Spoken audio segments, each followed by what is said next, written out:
Welcome to the channel, viewers.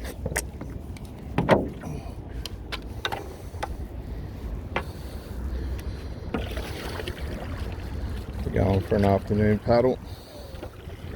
We're logged in at Marine Rescue. Should we get hit or some kind of other drama take place. Oi!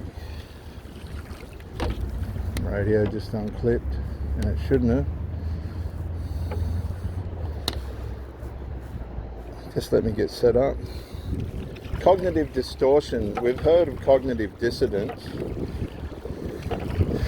That's more of a blank out of the mind.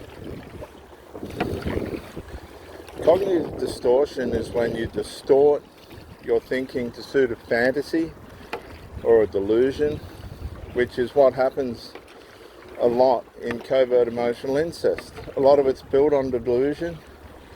Unless you're actually doing something bad or wrong to the person that you're with, if you're finding yourself under attack by a family member or something like this in a relationship, well, it could be a cognitive distortion of who you are. These people have decided in their mind, via a fantasy or a desperate attempt to assassinate who you are or what you stand for, they've distorted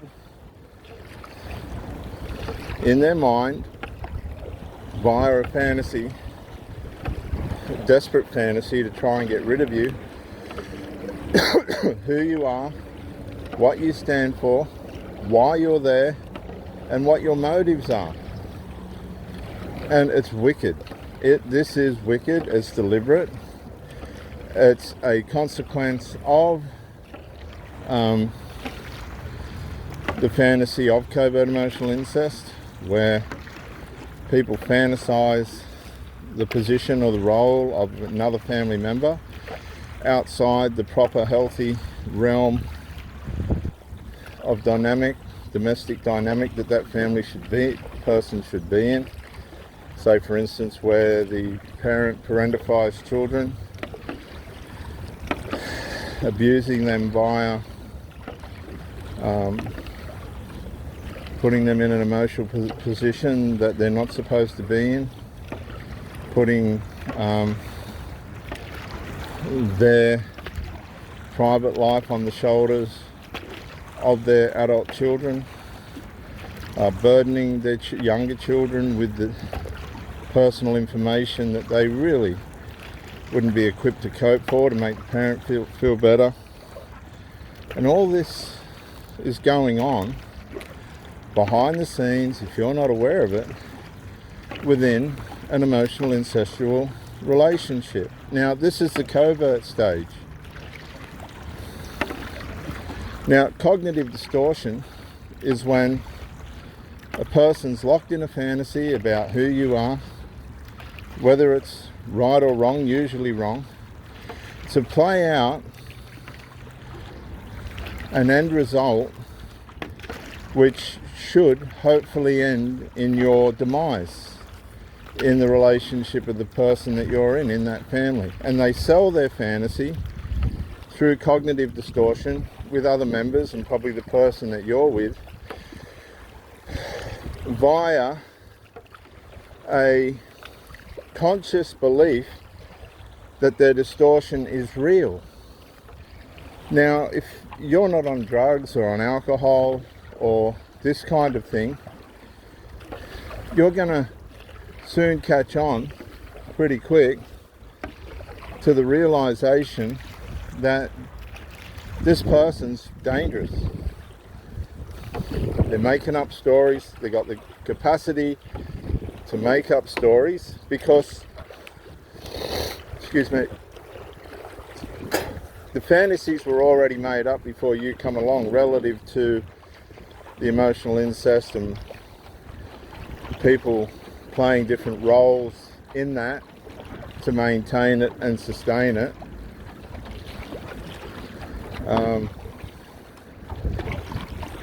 We're a bit windy today, viewers,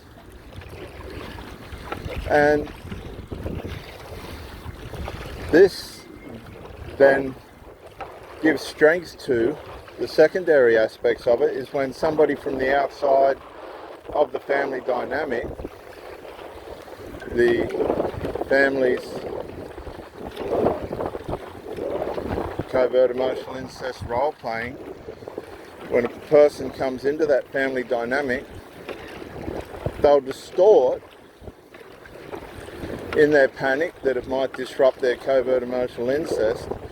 They'll distort via another fantasy who they believe this person is, why they're there, and what they're there for. Now, usually you're just a genuine person, just trying to find a relationship with somebody, which is not easy these days. Goodness gracious. And if they can't covertly get rid of you by undermining you behind your back, trying to convince the person that you're with that you're no good, that you have ulterior motives, like you're just there for sex or you're just there for the money, this kind of vandalism of who you are and what your motives are, if that don't work, then the family member will go overt. It'll just be a matter of time, because their psychological condition will start to deteriorate. And it'll start to deteriorate by way of a movement of the family member that you're with's emotional supply. So you've shifted supply away from the surrogated partner in the emotional incest situation. And while they've tried to regain that attention and emotional supply covertly, if that doesn't work, then they'll start to overtly attack the relationship, and they'll start to verbalize what's going on underneath, which is, we need you to go, we don't want you in this group, whether you're good or not, good enough or not, and so on and so forth. Now, when this sort of thing happens, my advice, if you're already aware of this and you're listening to this video, just go. If the person that you're with is not standing up to the troublemaker, to the deluded person that's trying to get rid of you, just go. Because the covert emotional incest, the DNA extramaternal bond, will win in the end. Even if the partner keeps turning up and they're well aware of the vandalism and abuse that's going on overtly now through the emotional incest, the opposition to you being there, the opposition to the relationship, right? This is going to happen. This happens all the time. A lot of men are running around blaming single mothers and fathers as being no good. They are no good because they're in covert emotional incest, a lot of them. And too many people don't know what this is. And if you knew what it was, you might be able to save the potential of a good relationship. So you've now got overt emotional incest taking place. There's the manifestation now of opposition towards you. They want their full supply back from that family member of which you're deducting from. And usually when they've got fresh supply, they'll put up some opposition, particularly if your supply is good. See, a lot of these people don't think people are going to hang around. They've been abused. They're usually on substances of some kind. They can't tolerate people themselves. So when somebody of value comes along, it's hard for them to comprehend exactly what's going on because they're not used to good supply. They're not used to people staying around.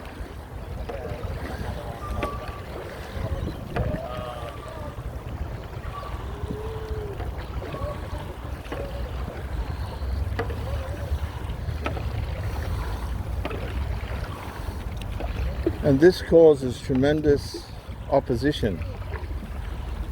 Tremendous opposition.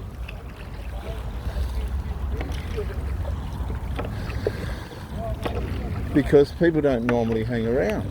They don't normally get A-grade supply. They don't normally get people that are going to tolerate the way in which they live.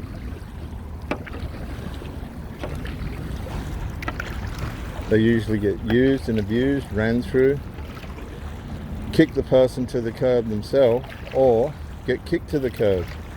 There's no stability because there's too much personal abuse by way of masturbation, medication, alcohol, substance abuse, or all of the above.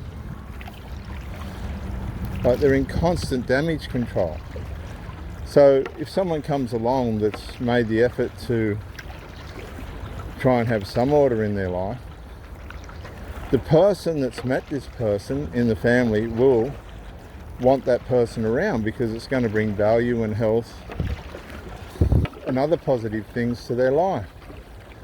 But the problem is the other family members that aren't in that extra covert emotional incest relationship, which is external to it, they're going to object.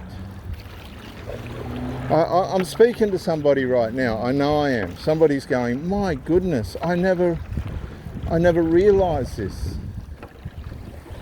So you've got all this cognitive distortion going on, and you're assassinated in this person's mind, right? They've already got you gone.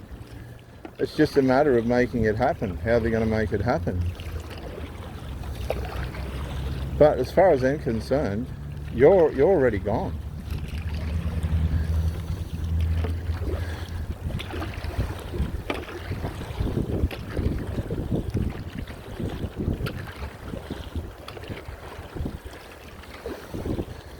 And so you're under tremendous spiritual attack, right? Because they'll summon in any forces that they can to try and deal with you or get rid of you.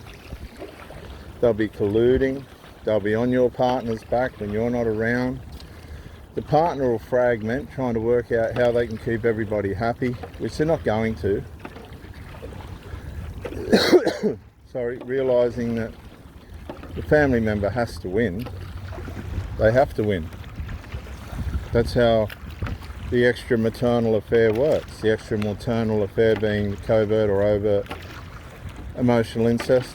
What will happen is when one of these family members go overt, which shifts into, I don't know, fully, I've seen it, yeah, it shifts into a form of narcissism where they're going to take you out, third person.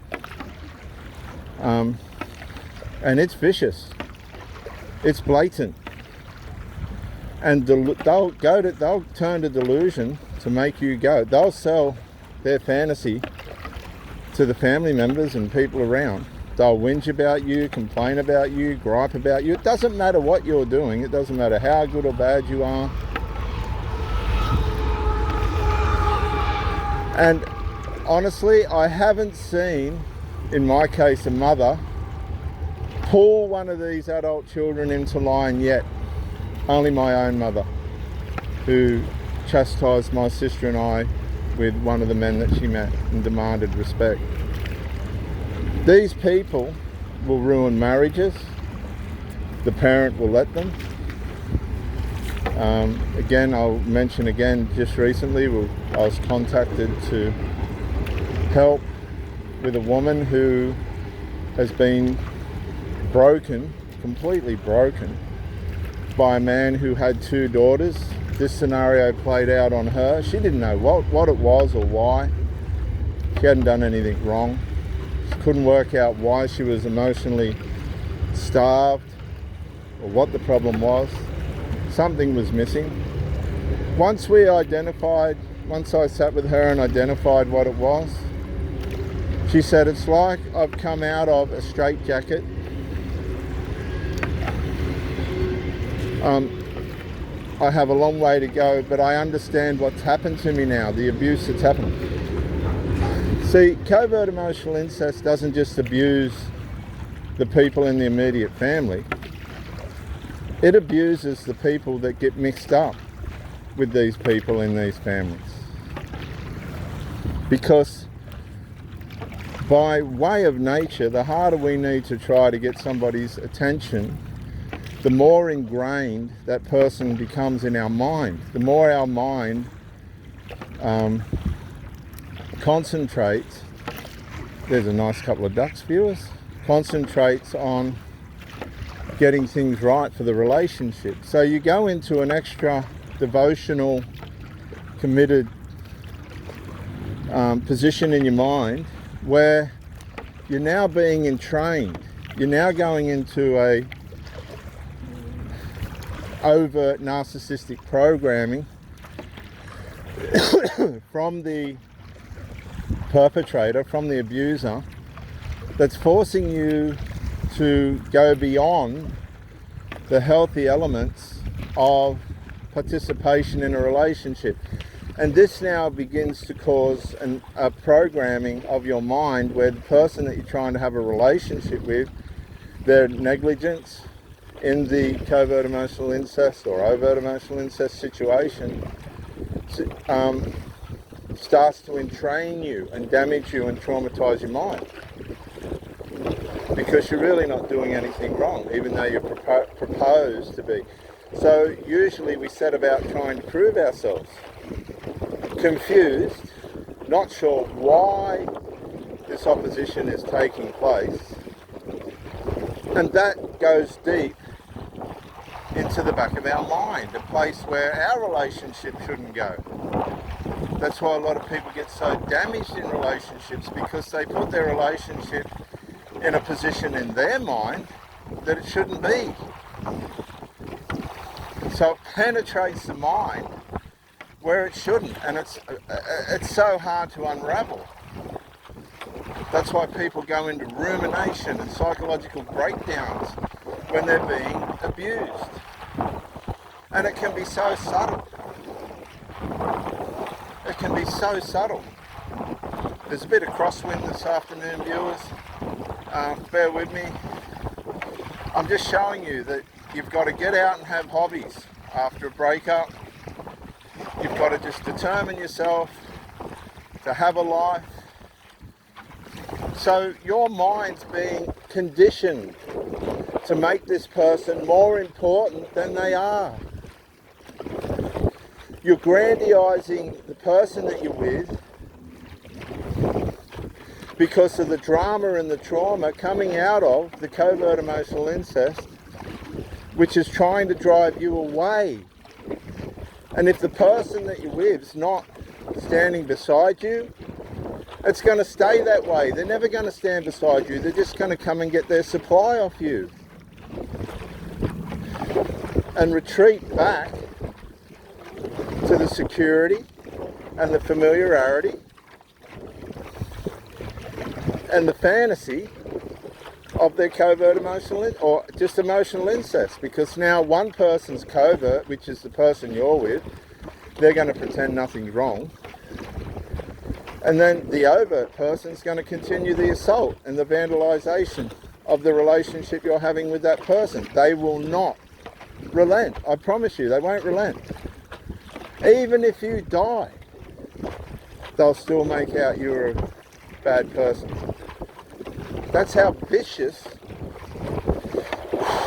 and destructive these people are. Overt, covert, emotional incest. Now the person that you're with by this time, they're split. They're seeing it with their own two eyes. They know that this ain't right. They know that you know what you're doing. You're not on drugs, you're not on alcohol, you're not on medication. This person knows what they're doing. this person can see what my adult child or my parent is doing, just maliciously trying to vandalize the relationship. But they can't let on too much if they haven't got the boundaries or mindset to do it. Usually the parents, domesticatedly formed, culturalize these people to do this. So if you're with one of the parents, you've got no hope, because they're going to be split. They're not going to be sure whether what they're seeing is real and right, or if it's cognitive distortion, fantasy. And if you're not aware of covert switching into overt emotional incest, man, you could entrain your mind for years and you'll never undo the programming of the devotion and loyalty that you've been forced into to try and prove yourself by these dysfunctional, self-centered, right, weak, boundaryless predators. They're predators. They don't care, because if they cared, they'd bring resolve. They'd set up boundaries. So that makes them a predator. If the unresolved is more important than resolve in a relationship, you're with a predator. You're being used. Whether that person can see it, wants to acknowledge it or not.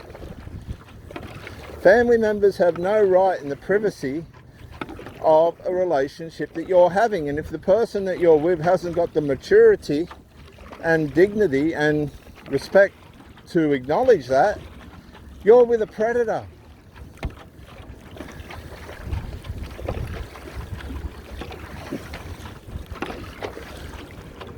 As I've said before, it doesn't matter how good or bad you are with a predator.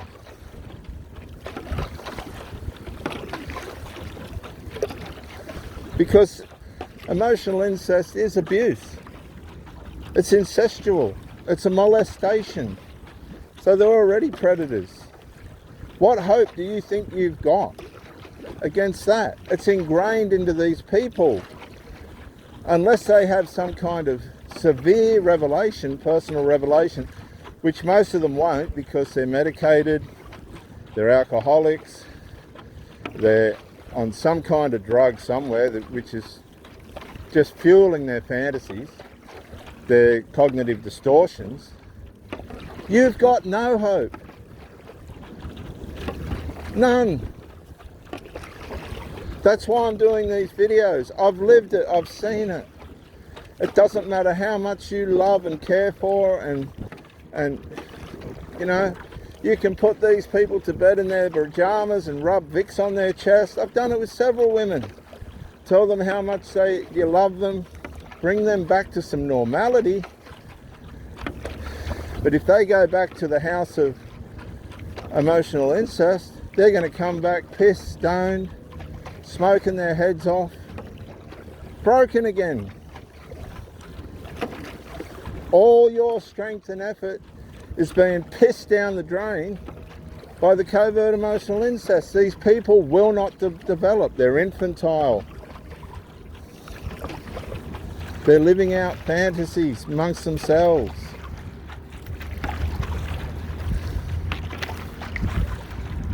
You've got no choice. You really have to bite the bullet, be strong and go, shit,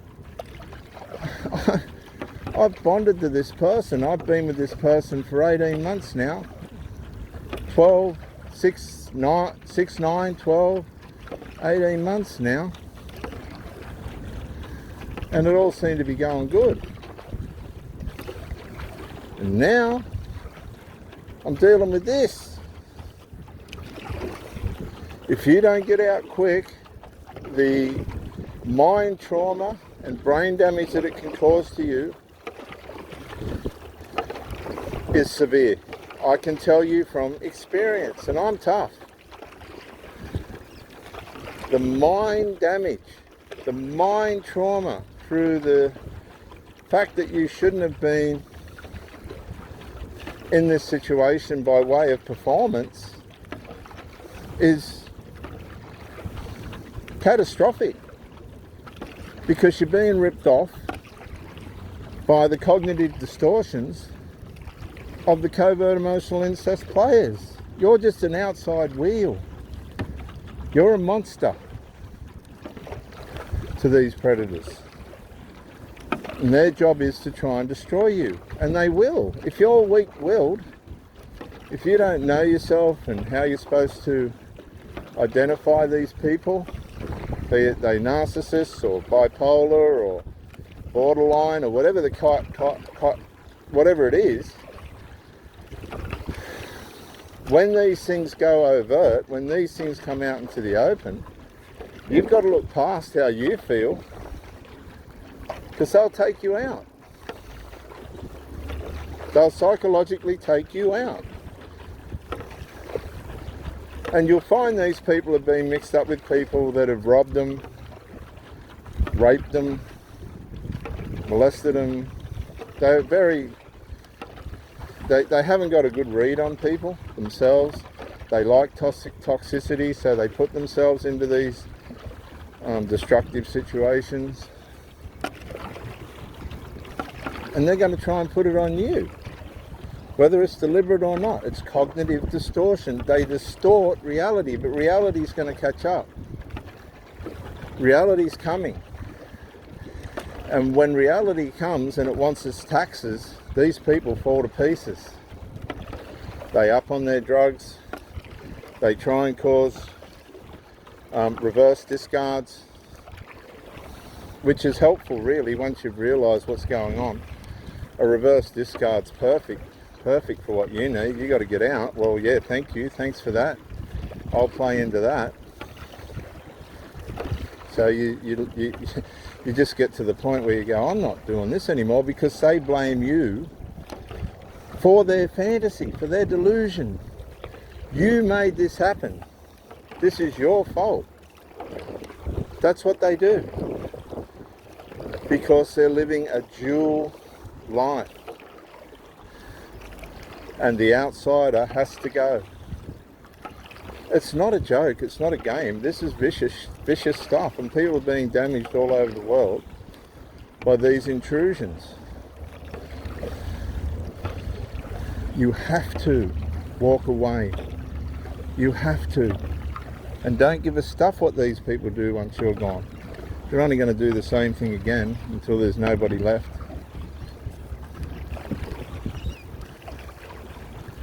It's what you have to do. This is Reverend Dr. J.W. Morrison, Theologist. Subscribe to the channel, like and comment and share. Bye for now.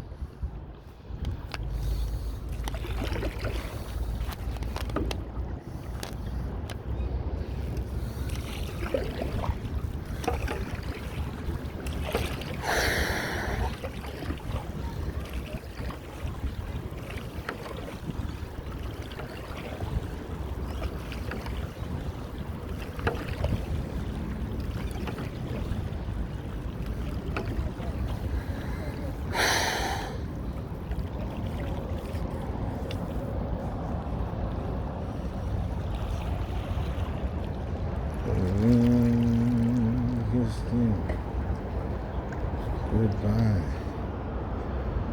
And then we die.